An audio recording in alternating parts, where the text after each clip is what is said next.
Hi there, this is Ranjit, and in this video we will be doing the full review for this Moto G4 Plus, and I have been testing this device now for 10 days with my primary SIM, and I'm going to share my pros and cons in this video, the things that I liked about it and the things that I did not like about it. And this Moto G4 Plus is a very polarizing device because some of the things that I actually really liked on Motorola devices are simply not that refined on this one, but some of the things that I actually did not expect with Motorola devices are done with this one. So just stay tuned for that. And before we continue, let me quickly give you a specs overview. This Moto G4 Plus is powered by the Snapdragon 617 processor, which is actually a octa-core processor clocked at 1.5 gigahertz. It comes in two RAM models, that is the 2 gigabyte or the 3 gigabyte RAM models, and it is having a 5.5-inch 1080p HD screen with Gorilla Glass 3 protection. Moving to the GPU, it has the Adreno 405 GPU clocked at 550 megahertz.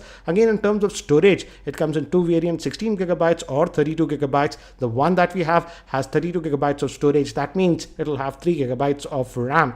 It also has a dedicated micro SD card slot, and it's a dual SIM device.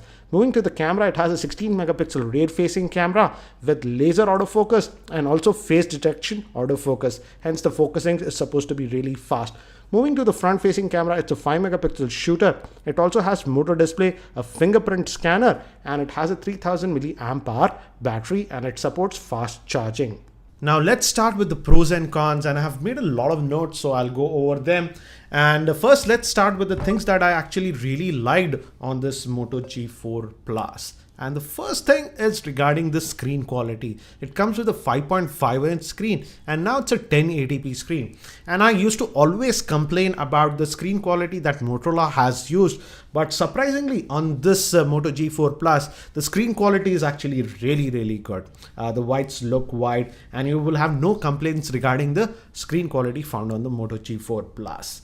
Next, moving to the cellular call quality. Again, the cellular call quality was actually really good. I had no problems regarding the same. The earpiece and the speaker is the same, so you have to be aware of that. In terms of cellular reception, I had no issues. I did not face any drop calls or muddy calls. But I would say if I have to rate the earpiece, I would rate it 8.5 out of 10. It's good enough. Most people will be happy about it, but it's not among the best, I have to say.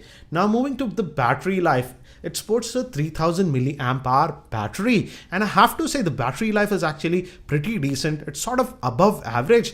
In my day-to-day testing, I would say I could get a screen on time between 4.5 to even 5 hours of screen on time, and this was with the regular day-to-day usage. And even at the end of the day, I almost had about 20% battery life. And even when I used this phone completely on mobile data, that is on 4G, the battery life was also very similar. So again, pretty decent battery life, I would say, but it's not something like that will last for about 2 days on a single charge. Now, another thing that I really liked is that Motorola has bundled the fast charger, that is the turbo charger. But one thing you have to be aware of is that if you use that turbo charger, the handset tends to heat up it becomes really hot. So you have to be aware of that. Many people get worried if they use the fast charger and the device gets warm. And yes, even this Moto G4 Turbo will actually get very hot if you use that turbocharger. Now moving to another new thing that Motorola has added is the fingerprint scanner. It's here on the front, and it's just a capacitive sensor. It's not a physical button, and it does nothing else. The only function for this one is for the fingerprint unlocking. And yes, though it works very well, as you can see, and in terms of sensitivity, I don't have any issues, but they should have implemented this fingerprint button on the back of that Motorola logo. I just don't like the position of this one on the front. Now moving to one major improvement that I see on this Moto G4 Plus is in terms of the camera performance, particularly the rear facing camera.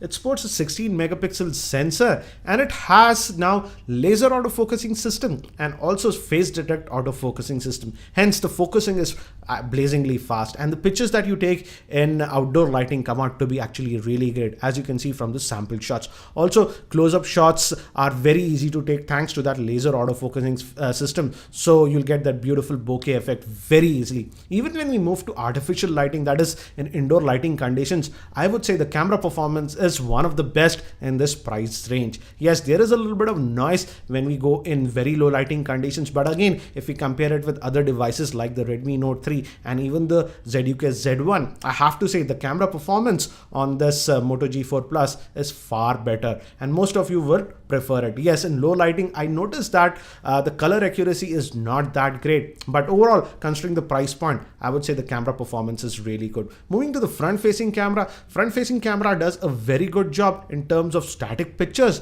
but when I shot a video with the front-facing camera, I felt the colors were a little bit oversaturated and it looked actually a bit unnatural. So in terms of video, strangely, I don't like the video performance, but in terms of static pictures, the camera performance was actually really good. Now moving to another thing, that is the in-hand feel. The handset actually for a 5.5-inch device feels very light to hold. But now I don't like the fact that Motorola has made the back almost flat. With the earlier Moto devices, that is the Moto G2, Moto G3, they had that curved back. So it was very nice to hold the phone in the hand, but that is simply gone with this Moto G4 Plus. Though it's light, but I miss that curved back. It used to make holding the device very well, but that is simply now gone on this one. Now moving to gaming, the good thing is that it could do gaming without any issues, and it even ran heavy games like Asphalt 8, Nova 3 without any noticeable lag. But the con is that with extended gaming, that is approximately after 10 minutes of continuous gaming, the handset tends to get extremely hot and it can touch even temperatures around 46 degrees Celsius.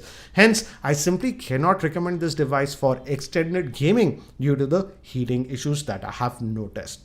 Next thing that I like is that it has the gyroscope sensor. That means you can use it with VR headsets, and also I tested it with YouTube 360 degrees videos and that worked fine. I also like the fact that this device has a dedicated micro SD card slot, and it does support Android Marshmallow's adaptive storage. So you can easily expand the storage by putting a huge capacity micro SD card. So these were some of the things that I really liked about the Moto G4 Plus. But now moving to the things that I really did not like on this device, and I can't believe Motorola did some of these things. Let's talk about that. The first thing is I find this Moto G4 Plus is powered by the Snapdragon 617 chipset, and it's an odd choice. And due to that, overall performance of the device is good, I have to say. I did not notice any lag or something like that when I was regularly using the device. But if you start pushing the device, for example, with extended gaming, and even if you use the camera for extended periods of time, that is more than 15 minutes continuously, the handset tends to get extremely hot. And particularly with the camera, with extended usage, it tends to get a little bit laggy. And I don't get why Motorola chose the Snapdragon 617 chipset, because the 615 lineup also had heating issues. So if you really push the device, it tends to get actually really hot. But again, with my normal usage, I used this device for 10 days with my primary SIM. With regular usage like taking calls or casually browsing, it was getting a bit hot, not very hot. But if you're a sort of power user and you play a lot of games and really push the device, yet it can certainly get pretty hot. They should have used the Snapdragon 650 SoC in my frank opinion. Now, one thing that I just can't get over is that this device does not have the compass sensor. It is simply not there, but it has the gyroscope sensor.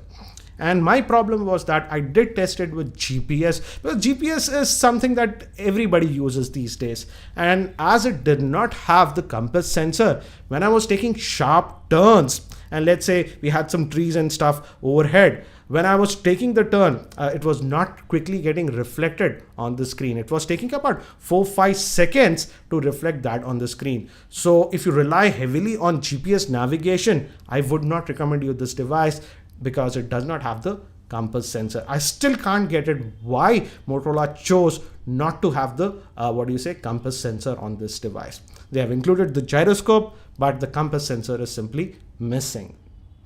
Next thing is that I also noticed that With the Bluetooth, it works fine with Bluetooth. I paired the Fitbit Blaze with this one. And when I was using it with the Fitbit Blaze, I did notice quite a bit of battery drain due to Bluetooth. So you have to be aware of that. Maybe it can be fixed with a software update. But as of now with Bluetooth, there was quite a bit of high battery drain that I noticed. Now moving to another thing that I simply do not like is that, and again it comes down to ergonomics. Just notice this camera hump at the back. It's slightly protruding, and whenever you place this device flat on a desk or something, it actually rests on this camera hump. It's been working fine for the last 10 days, but I simply don't like that fact because this camera module can get scratched. So I think so it's a design blunder in my opinion. Next thing is regarding audio output via the headphone jack. The audio output from the headphone jack is just okay, I would say. It was fine, but nothing that great. I feel the earlier Moto G3 had a better audio via the headphone jack. Also, many of you asked about this. It does not have a physical LED notification light enabled.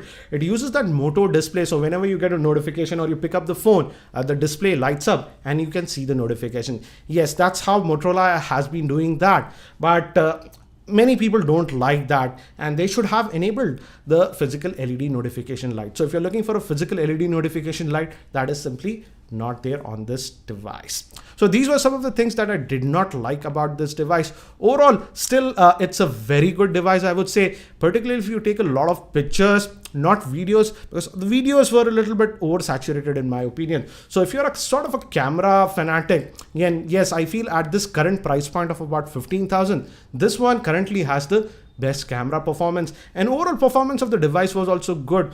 But again, yes, with extended usage or with extended gaming, the device can certainly get a little bit hot. So you have to be aware of that. And I also don't like the, flat back.